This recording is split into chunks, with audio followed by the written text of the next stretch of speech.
Okay, go ahead. Okay, thank you, Ms. Robertson.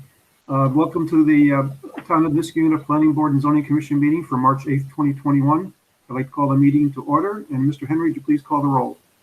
Mr. Laflamme. Mr. Screbutenis. Here. Mr. Khan. Here. Mr. McPartland. Here. Mr. Darpino. Here. Mr. Oster. Here. Ms. Shenfield. Here, and it looks like Mr. Laflamme just signed in too. Oh, okay. I'll circle back. Ms. Gold. Present. Mr. Laflamme. Can you hear me? Yeah, yes. Okay. Chairman Walsh. Here. Okay, thank you, Mr. Herring. Looks like we got everybody. Okay, so first up is the approval of the minutes from the February 8th, 2021 meeting. Can I have a motion to approve the minutes? So moved, Okay, Mr. thank you. Motion made by Mr. Oster and seconded by Mr. McFarland. Any corrections, changes to the minutes? We just got one simple change.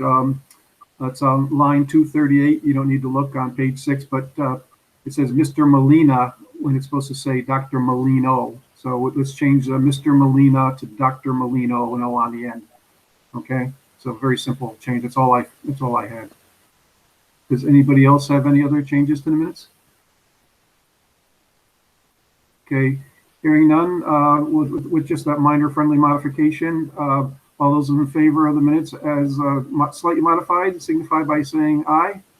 Aye. Aye. All right, anyone opposed? Hearing none opposed, well, we'll accept the minutes with just the change in the name, okay? No spelling of the name. All right, so we have no public hearings tonight, so that brings us right to privilege of the floor. So, Ms. Roberts, I know you got some things queued up, so I'll turn that over to you. Okay.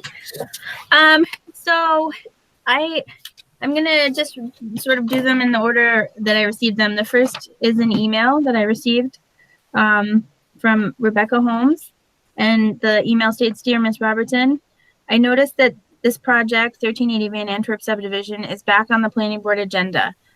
I also read the court statement, and I feel it was incredibly one-sided and also inaccurate. The idea that a single judge could overturn the decision of a highly qualified group of experts who spent an enormous amount of time gathering information and evaluating the project is distasteful. The use of the term arbitrary and capricious does not apply here. The court statement made misleading, inappropriate, and inaccurate comparisons to the first subdivision. As a reminder to the board, the first subdivision involved an entirely separate but contiguous large vacant lot on Hilltop Road, which formed the vast majority of the two newly created lots there. Only a fraction of the land from 1380 Van Antwerp was added to make the Hilltop Road lots larger, more amenable to the community, and account for the watercourse buffer, which was to be preserved as a no-cut, undisturbed green space. Thus, the two new lots on Hilltop Road were formed almost entirely from land that was not even a part of 1380 Van Antwerp Road. I continue to be opposed to this project for all the reasons stated over several months in 2019. If I can be any further assistance to the board, please let me know." And then I know we have a member who's joined the meeting. I'm not sure if he wishes to speak. Adam, would you like to say anything, or are you just listening for tonight? I think I'm just going to listen for tonight. Thank you. Okay. So then the second comment that I have to read into the record, I just received very recently, is from Gail King. And she states, "Our town, county, and state have big plans. New road, only in front of the shops, no stopping, no access to private property on the south. Only 85 feet wide by 500 foot long, 2 lanes for heavy duty trucks, 1 lane for access to reduce limited parking on the north side in front of a privately owned building. Entrance to front of Knott Street businesses is one way from the east, from Balltown Road. We are dutifully told it is the same amount of parking, even though the 15 plus parking spaces on the south will be covered by the 80 feet wide by 500 foot long strip of blacktop. We are told those spaces are not there, not being used. Walkways 80 plus feet wide to co-op parking will be safe. Really? A business area started and operated continually since the late 1930s. Who said and how did these buildings become non-compliant, according to the town attorneys? All of these reasons are why it has been suggested switch the parking and separate the through traffic on Knott Road further south, buy or trade the property to the south, make a roundabout at Clifton Park Road, making easier access to the casino and to the local shops. A roundabout would direct traffic back to Balltown or to the casino. Knott Street, Clifton Park Road, and Crescent Road. The previously designed neighborhood small business space has been newly redesigned. The previously designed neighborhood small business space has been newly designated restaurant bar space. They share designated parking with 3 other businesses, not to exceed 7 spaces and no more than 50 people at a time in the restaurant. Yes, 7 designated shared spaces for 50 seated customers. Are other established business owners concerned? I am. Planners and town board members are trying to correct the lack of parking. Will they build parking for the bar on the adjacent streets? Will they protect the present buildings and businesses? Who will pay for this parking? Present parking is paid for and maintained by the building owners. I hear board members are looking into funding at private meetings and they will let us know. Gail King, business owner, building and landowner. And that concludes that statement. Okay, and that's it, right, Laura? Yep, I don't think that's all I have. Okay. Well, thank you for doing that. Appreciate it.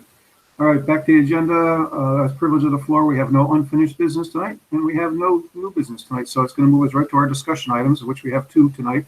First discussion item being 2538 River Road, Kelps Farm subdivision.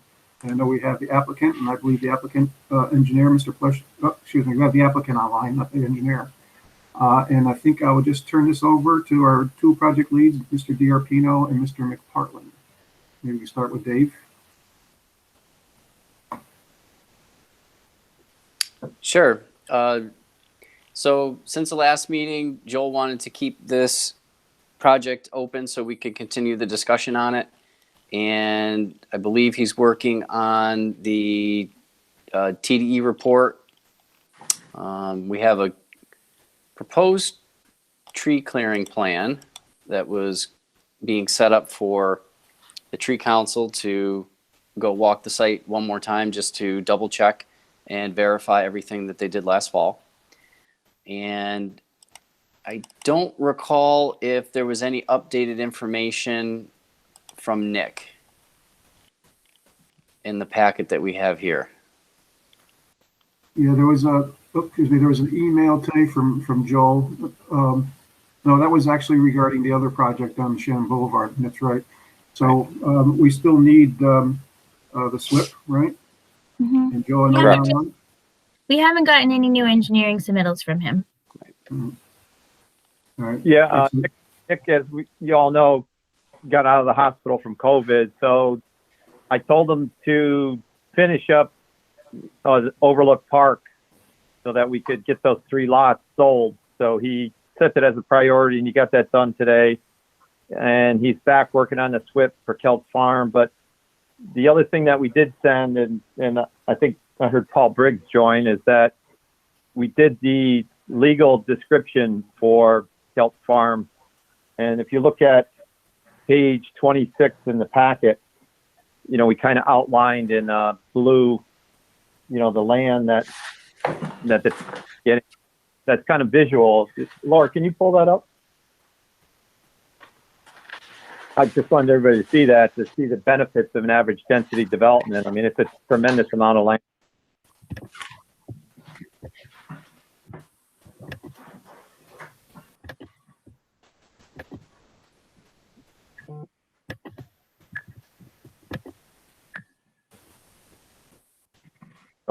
So you can see that it's all the land behind the houses, the wetlands, and then there's a strip along River Road that we put in for a berm and kind of a buffer area. And that berm, we're going to plant, you know, evergreen trees on the berm too. So all that blue area, we did the legal description and sent it to Paul. Okay, that was I believe that was today, Joe, right? I think it was last week, but yeah. Well, thanks, Laura, for pulling it up. I got it on March 4th, Kevin. Okay.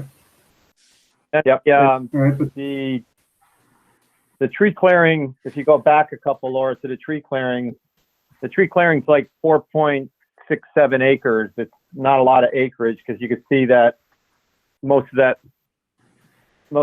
area that we're not cutting is the flower field. So we're basically cutting the area kind of where like they log now, and then that little strip going towards Windsor. And Laura, I think and lots 1 and 2. But okay. there is a lot of trees, in that the area deeded to the town. Okay, so what's next? I mean, That's we need the SWIP, right? We need to get the engineering review. We need the SWIP, and I think, is this GPI, Laura? I can't remember. Is it Weston and Sampson? I get them confused. EPI is the TDE on this. So GPI is not going to do a letter until they see the SWIP, correct? That's correct. Okay, Kevin. So we're waiting on Nick for the SWIP, and then GPI comments.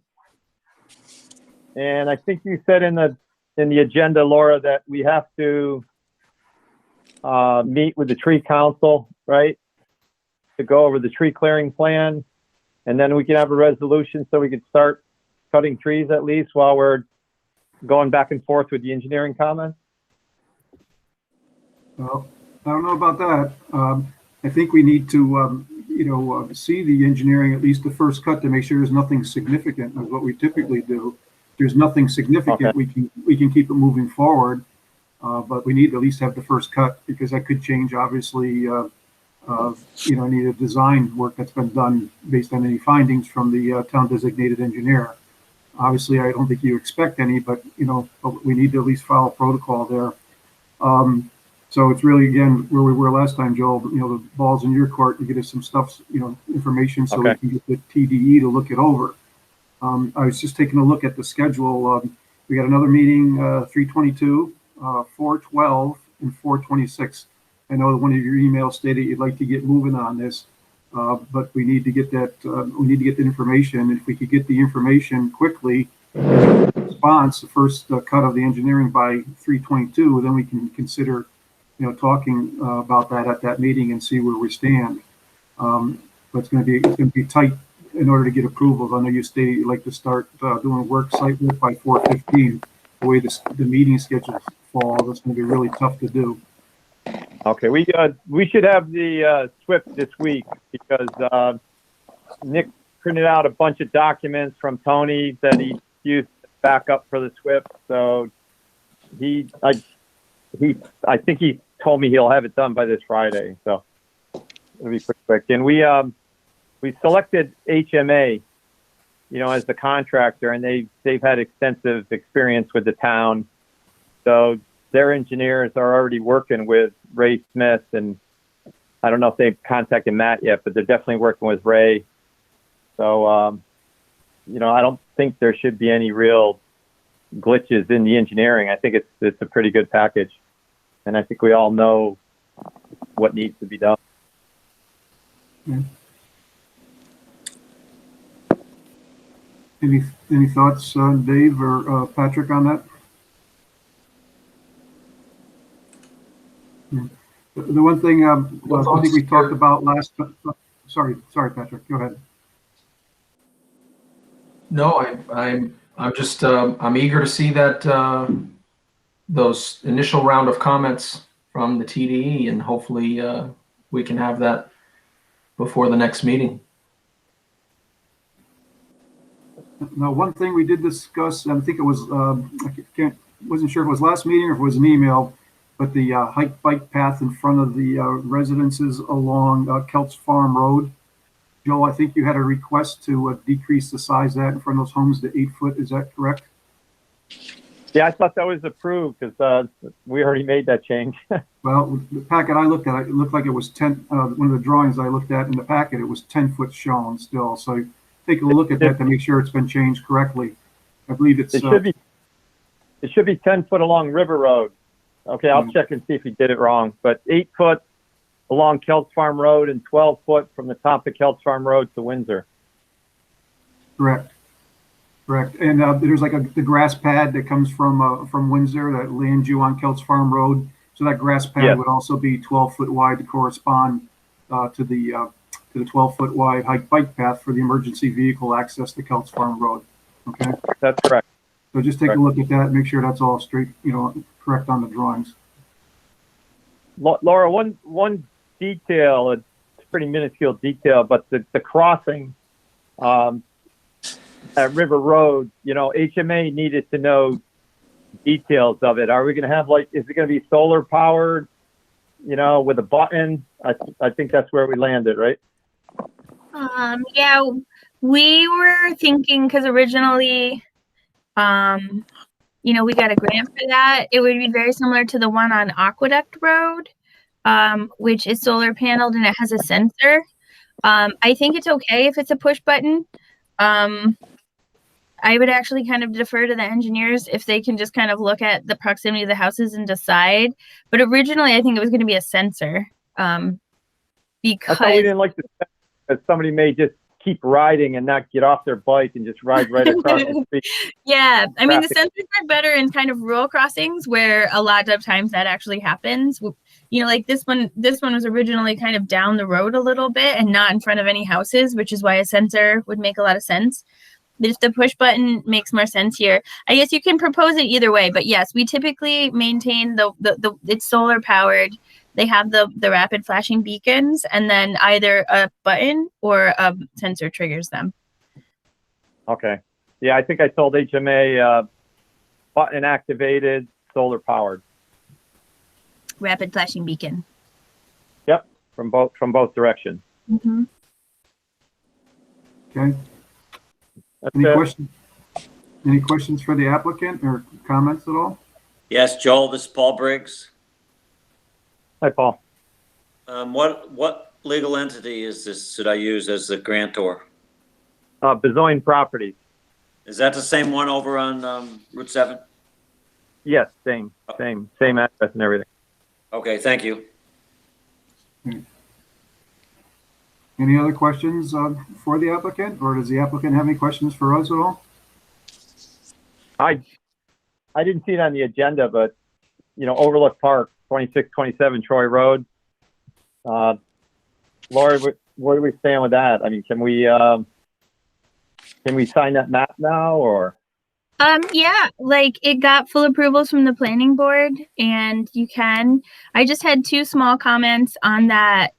I mean, you don't need to record all 5 pages of Overlook subdivision. You're really only recording page 2, which is the subdivision plan, but it should be changed. The title block should just be changed to say Overlook Park subdivision. And then I think there was one other tiny thing on there that I was going to email you back, but yeah, you would just need to bring over the Mylars and the large plan sets for us to sign. I can work with you on that tomorrow. All right. Chairman, I did want to bring up, I know there's somebody in the audience who's listening who is very interested in the language for the deed restriction that's going on the open space for Kelts subdivision. And I think you probably just heard that Paul Briggs, just received the legal description on it, and we'll be working on the legal description and the deed restriction. And if we have that done, we can include it in the packet for next meeting. It's ready. Okay, thank you, Laura. All right. I'm all set. Okay, Joe, thank you for your time. And, regarding the other project, you just give Laura a call. And I'm not available Friday, but if you get the town engineer to take a look at it, I'll gladly stop and sign as soon as I can, as soon as it's available. Okay? Thanks, Kevin. All right. All right, thank you, Bye. Joel. All right, we'll move on. We're all set on 2538 River Road, and we'll move to 1380 Van Antwerp, the proposed subdivision. And we have the applicant, Mr. Lisi, and it looks like Mr. Pleshy is engineer online. And the project lead is Mr. McPartland. So I think we'll just start with Mr. McPartland. How's that?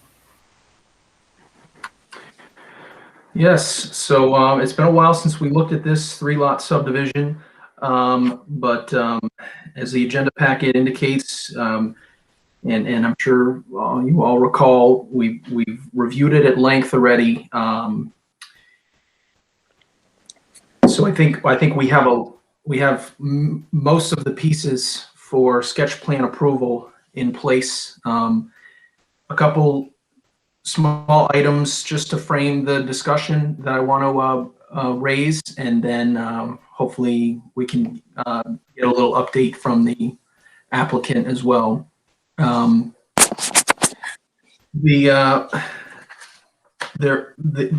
the drainage, I think we got a response from DEC that seems to indicate a permit would be needed, an SBDES permit. So that's something I'm not sure whether or not we need that for sketch plan approval, but I think it would be nice to know where that stands. I'm also curious to know more about the plans for the existing garage. As you will recall, that elements of the garage at least are original to the property and we believe hold some historical value. I feel strongly that it would be nice to preserve those elements in some form or fashion, whether by keeping the garage where it is, or considering moving the garage, reconstructing the garage in a different place that's works for the applicant, or possibly even constructing a garage that's of a similar architectural style down the road on the lot number 1. So that's an item I'd like to kind of get a little more clarity on. As well, I guess just an update on limits of clearing. We went to some length to preserve some of the natural tree buffer in this area on Van Antwerp and some of the existing mature hardwood trees. So to the extent possible in constructing the proposed homes on lots 2 and 3, I would still like to see every effort made to preserve those trees. Let me just make sure. So in terms of items that I foresee we want to have a little movement on and clarity on before calling for sketch plan approval, that's pretty much it. But I'll turn it over to either Luigi or Mr. Lisi if they'd like to give an update on any changes. Oh, I did want to mention too the plan that's before us, that's shown in the packet, does show a garage with an identical footprint to the existing garage in lot 1, and it would appear if constructed as proposed on that drawing that we may need a just very minor side yard setback. So if indeed the plan is to construct a garage of that size in that location, maybe we want to consider just moving it slightly or downsizing it slightly to preclude the need for that variance. Hey, thank you, Mr. Nick Bartlett. Mr. Lisi? Good evening. The plan that I submitted a year or so ago hasn't changed. The trees that I believe Patrick and Kevin and I walked that we're going to save are still going to be saved. So those are still going to be protected. The idea of moving the garage is still part of the plan to move it, which becomes the garage for the remaining lot where the old home is on. So I don't think we've changed. There's no change in plan since we initially submitted this. So the garage, so you know, the garage was probably built in the 1940s or so it wasn't part of the original home. It was added on afterwards in the the goal is to move that and to get it as far as close as we can to the existing home as possible. So that's the goal. Now, will it survive a move? It's in rough shape. I'm going to be honest with you. It's not in great shape, but our goal is to move it. I think that was my goal from day one. Okay. As far as the trees, I can't remember. It's been a while, so I apologize. Yeah. The tree council, I can't remember if they actually walked it, whether we had a report from the tree council, Laura, or is that something, we're just getting at that point in the process? right up after sketch plan approval. Do you recall, Laura? They had walked it, and I believe at the time that they walked it, they had flagged the trees that were going to be saved. And so I think in their comments, they did note that, they wanted to continue to save the large trees. And then I think one of the things that we had said is there's a driveway that's sort of going between two of the larger trees, and just make sure that either that driveway sited correctly so that you're not losing any of their street. They look like they're street trees. They may be in the right of way, but make sure that you're saving those trees with the location of the driveway. Yes, and Mr. Lisi, I believe, Patrick and I and you walked the site, and I think that's lot number 3. I think there was just some concern on where that driveway was projected to come through. So, so if we give sketch plan approval as a work in progress, just take a look at that driveway, see if it makes sense, from saving the trees, if they're good trees, Absolutely. whether it should be flopped, maybe to the other side of the house, that driveway. But I think that's details that we can, as a work in progress, we can get there on that. I think the next order of business is, going to be sketch plan approval. Okay. And it's, and Patrick just mentioned, the garage, obviously there's options. We don't want to put it in a spot that's going to require a variance. And I'm sure you don't want to either, because it's just be more work for all of us and for the ZBA. And we appreciate that you're willing to move the garage. But as Patrick stated, if the garage, has been added to and historic value, looks like it's it fits. I don't have a problem personally, and it's up to the planning board, not just me. If you do decide to build a new garage, that's in keeping with the style of the house and the old garage, and that's a better way to do things. We'd like to hear what you have to say about that. One thing I have talked to Patrick, and one thing, we're really like the architectural review board. So if you do decide to build a new garage versus moving, that's something we definitely would want the architectural review board to take a look at to make sure, that it's get their professional opinion to make sure it's fitting with the existing home on lot 1. And we may also forward to the architectural review board, or at least have a discussion what your thoughts are, what type of homes you're going to put there, and and whether there's any feedback that they would provide to you. The architectural review board is like is more of a consultant and a helping board to try to help mitigate any potential problems and make sure that it fits well with the neighborhood. I know you've probably heard about it, Mr. Lisi. Joel's been meeting with the architectural review board on his projects also. But that's just something, just a heads up, see how things go. Okay. Not a problem. So I guess you or your engineer have any other comments? If not, I guess I'd open up to the board to have any questions for Mr. Lisi or his engineer at this time, or for any of us. Yeah, I've got a question about the garage. So there's 2 sections to the garage. Mr. Lisi, you've got the older section, and then it looks like there was a section that was added on. Is the intention to move the whole building or just the older portion? The older portion, I think, is the 3-car garage, which is the lower section. Mm-hmm. I think that's the newer portion. Okay. That's constructed on cinder blocks. There's actually there's block foundations under that, though. I think the higher portion is the older portion. Correct. So would you intend to move everything, or just the higher portion, which is the older portion? The intent was to move the entire structure. Okay. Which is the lower and the higher portion. I'm concerned whether the higher portion is going to survive. Okay.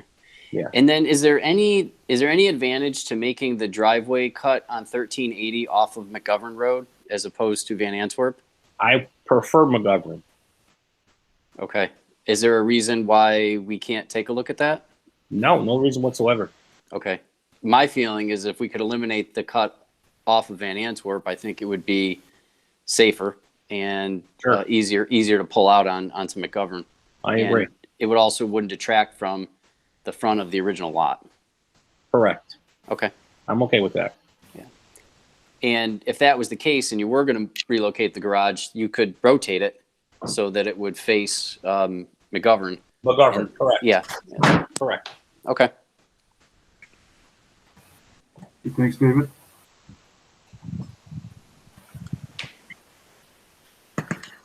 So, any other questions, thoughts? So what's next, Mr. Lisa? Are you thinking of modifying the sketch plan to rotate the garage and show the Sure. access? I can do that. Absolutely. Okay. Now let's take a look at that. There is, just so you know, on that side, there is a large chestnut tree, which is very, very large. But that chestnut tree hangs over the house next door. And they've been asking me to cut the limbs down. So that tree may have to be trimmed a little bit to get this whole thing to fit in. Because there's this massive chestnut tree, which is probably on its way out anyways. It's falling apart. The limbs are falling, and they're falling in other people's yards. So that was one tree I did not want to save because it's dangerous to the neighbor next door. So if we put the garage there, that tree will probably have to be cut down. Do you think it's a chestnut tree or a black walnut? It's a black walnut. That's what it's called. Okay, because I was like, what? Okay, but yeah, you have a couple black walnuts. I didn't know that I didn't notice a chestnut tree there. There's a chestnut tree there too as well. Don't worry. There is? Yeah.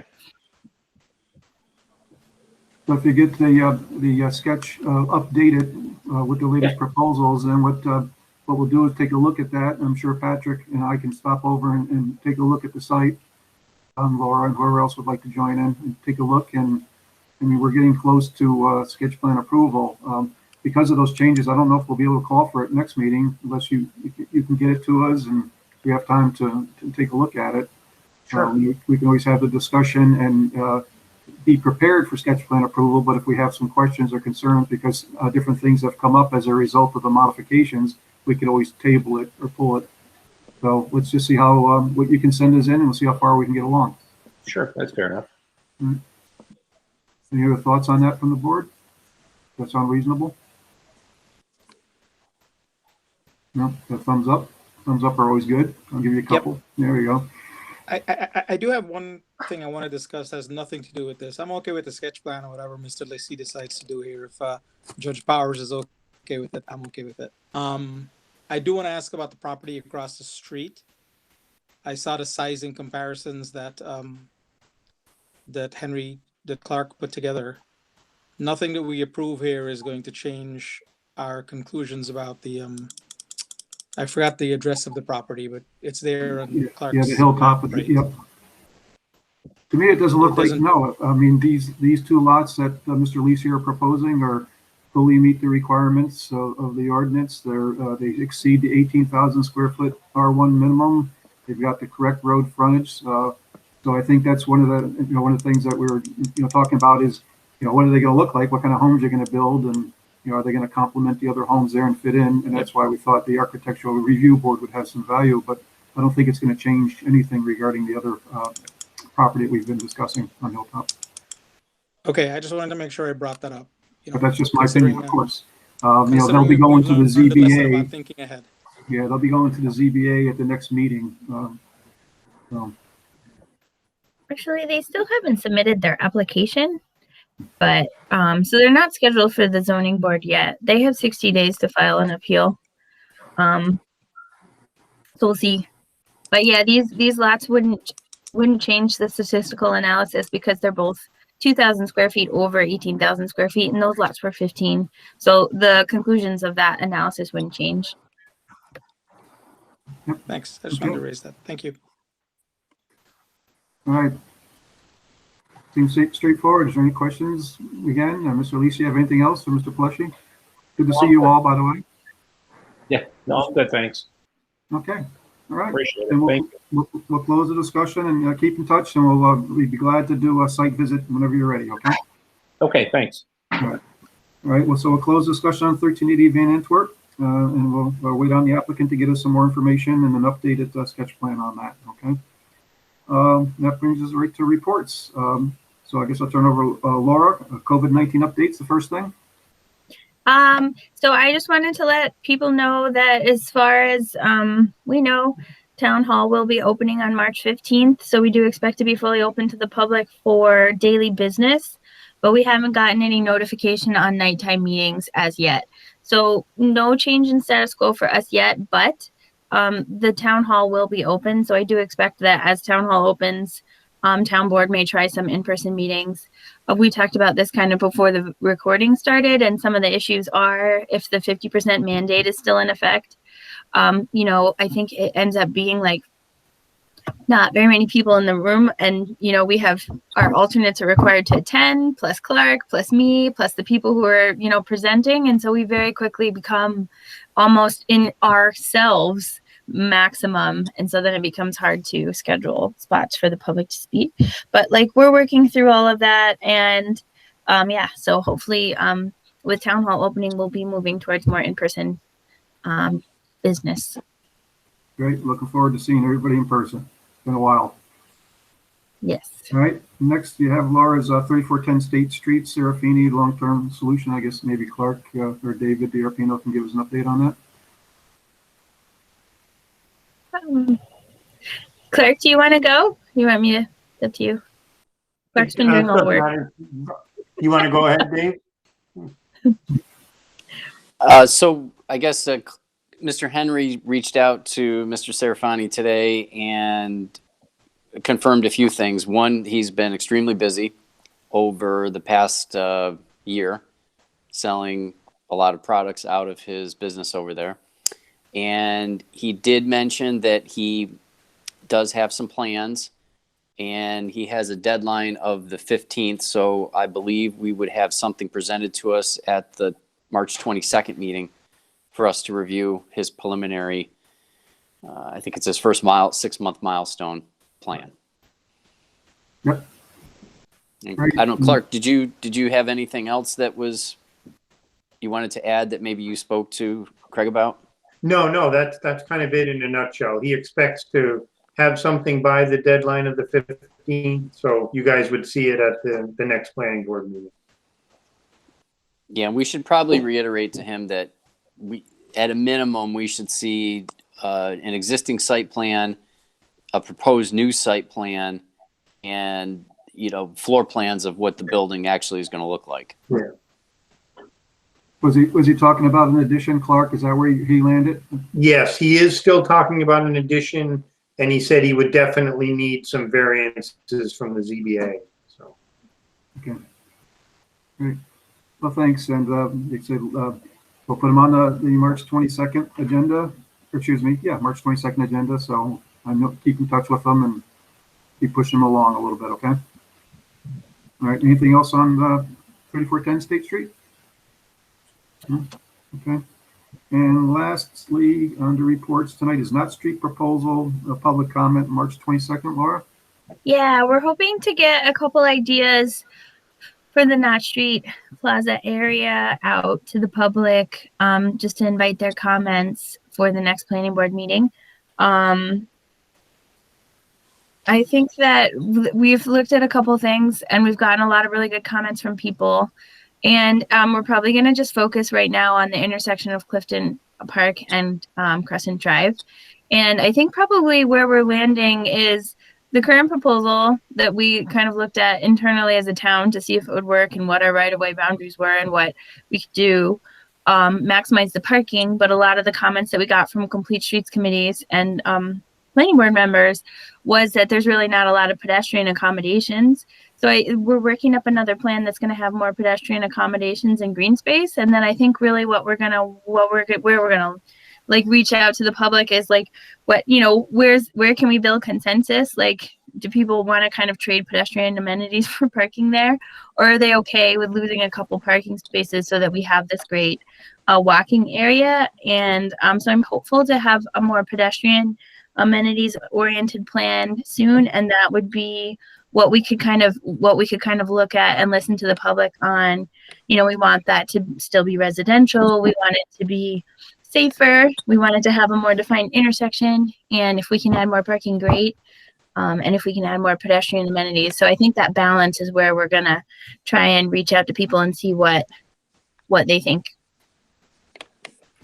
So Laura, is the plan to do that like in another week or so and like have a special announcement on the town webpage and post some information? That's what I was thinking. If we can get the two ideas, we could post them online and say we're going to be discussing this at the planning board meeting. And then that way no one's like, oh, you just brought it up at a planning board meeting without notifying us. Yeah, Because I think we really want to is be. the town.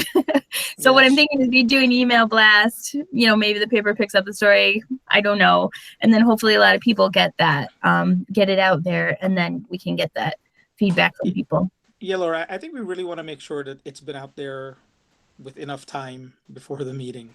And so even if, I mean, March 22nd is not a hard and fast deadline, right? I think even if, No, it's not. even if we want to, I've been very sensitive recently to just things getting posted in a very short time period and people not having a chance to look it over. So Yeah, and I don't have the pedestrian one yet. So if I don't get that soon, I put March 22nd because I would love for it to be March 22nd, but I agree. We can look at the timeline when that comes in, and if it does need to be early April, I think the important thing here is not to rush and build consensus, especially right, absolutely. it may end up being expensive and we will have to go off and find sources of funding. So I think that the key thing in order to get any kind of funding and help here is to have buy-in from neighbors and business owners and all of that. So taking the time to make sure that that's done right is not going to be a waste. So yeah, I agree, Jengis.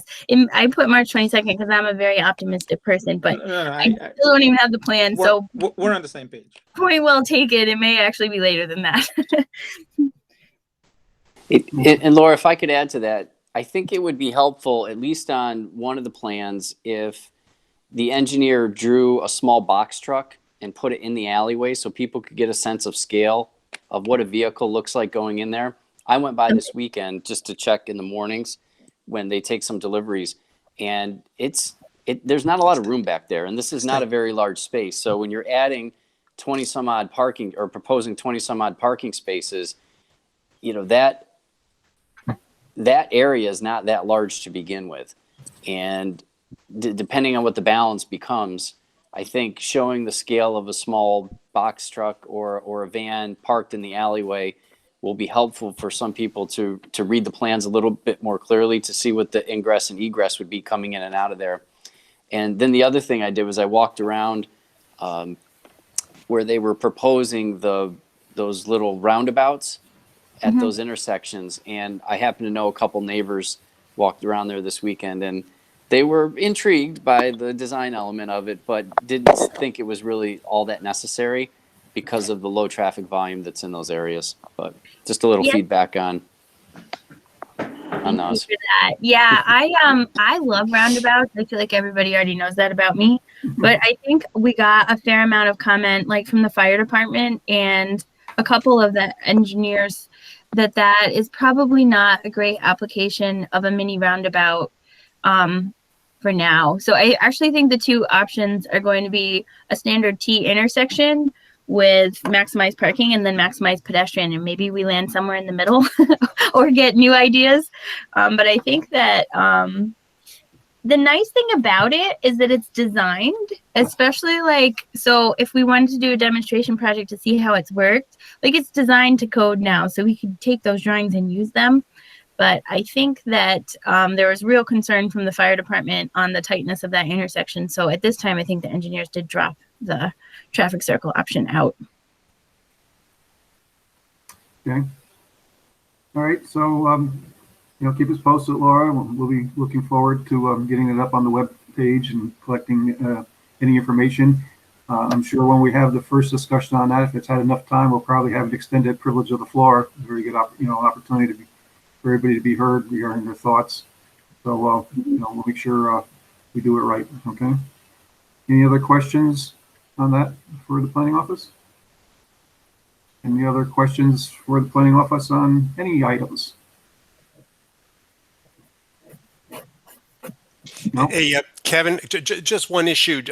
Laura, I read Judge Powers' decision, and I'm sad to say that we hit the third rail of a planning board, which is our decisions was deemed arbitrary and capricious. And I hate to be designated as either, but I just wanted to talk a little bit out loud for a moment to think about, not that you or Clark have much time to think But if we could begin to establish properties in town, particularly, say, the Paul Schaefer properties and maybe on large lots, for us to begin to look forward with the next comprehensive plan so we could begin to identify historic characteristics to avoid this very issue.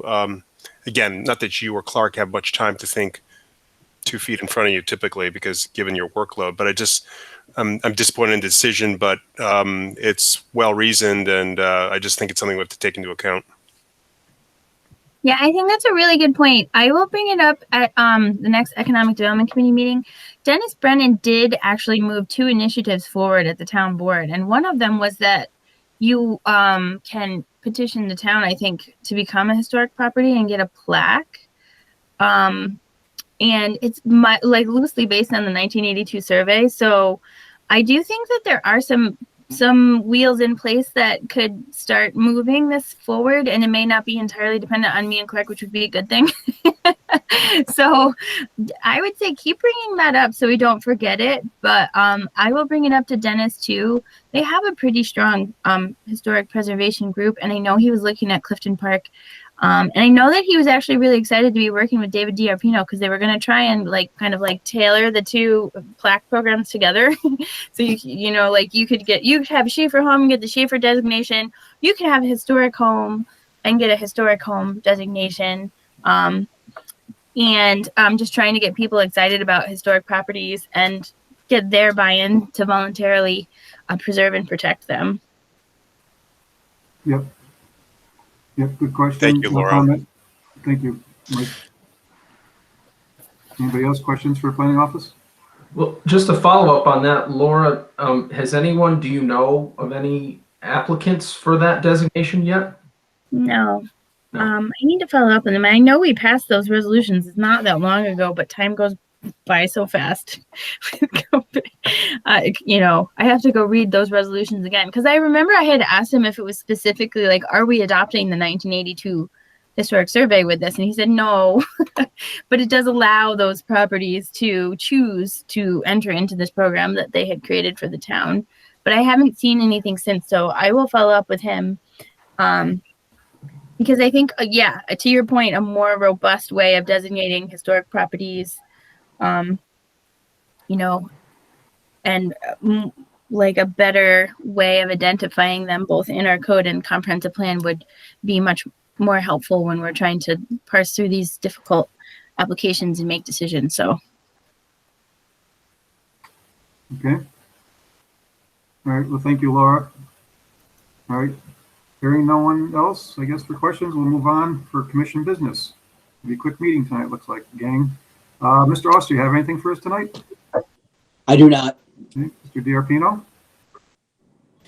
Yeah, I just wanted to add that I went by I think it's called the Knott Street West apartment, David Fusco's project, which if anyone hasn't been down near Town Hall, drive by and take a look. The entire shell and structure is up so you can get a good sense of the scale of what's there. Yeah, it seems to be moving along pretty quickly all of a sudden, huh? Yeah. Yeah, that's good. That's it. Thank you, David. Mr. McPartland? Nothing for me, thanks. All right, thank you. Mr. Khan? Nothing, thank you. And Mr. Scributennis? Nothing for me. Laflamme? Nothing to add. No, thanks. All right, and Ms. Gold? Just one note. Another former planning board member, David Howell, has passed. And I did have the pleasure of working with David. And he added a lot to the board. Yes, thank you, Leslie. And I was going to bring it up if you didn't. I knew you would. Yeah, because I was on the board along with you with Mr. Howell. He passed away almost March 2nd. And he was an engineer, and he lived in the town, and he spent some time on the planning board, and it was right when I started, so I got to know him. So our sympathies go out to their family. Thank you, Leslie. Anything else, Leslie? Nope, that does it. Okay. And Ms. Shenfield? Nope, nothing for me. Okay, thank you. And I had nothing further myself, except for thank you. And looks like we'll have a short minutes for the office to put together for this one, huh? Which is always good. Have a motion to adjourn? I'll make a motion. Motion to adjourn by Mr. Khan. and seconded by, oh, I second, Chairman. there we go, Chris Laflamme seconded it, and all those in favor of adjournment signify by saying aye. I Aye. Anyone opposed? Okay, hearing no one opposed, we'll adjourn the March 8th, 2021 meeting at 7:52 p.m. Thank you, Thank you all. everybody. Have a great night. Stay safe. Night. Bye-bye.